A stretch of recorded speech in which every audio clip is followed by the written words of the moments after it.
దానిని ఆచరిస్తాను. నా లైఫ్ చేయలేదు, నా జీవిత ప్రణాళిక అది. నేను అలాగే బాగాలేదు.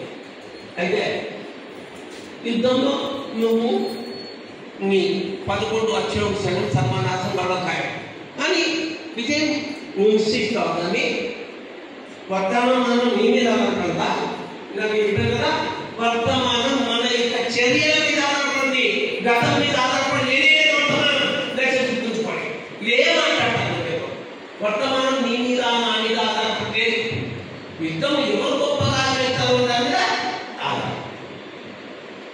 ఎవరు చెప్తారే ఎలక్షన్లో విలేజ్వాలని ఇద్దరు సమూహులు ఎలక్షన్ నిలబడితే బీజేపీ గెలుస్తుందా కాంగ్రెస్ గెలుస్తుందా చెప్తారా? సాధ్యమా? సాధ్యమైతే ఐఎస్ఎల్ బీజేపీ ఎందుకు ఓడిపోయింది? కాశీలో నరేంద్ర మోడీ అంతకుముందు ఎలక్షన్లో 50% వ్యతిరేకత వచ్చింది కదా, ఎందుకైంది? ఎవడేమి చెప్పాలి విజయమా? సరే, నువ్వు నన్ను క్వశ్చన్ అడుగుతున్నావే, నేను ఒక క్వశ్చన్ అడుగుతా సమాధానం చెప్పాలి.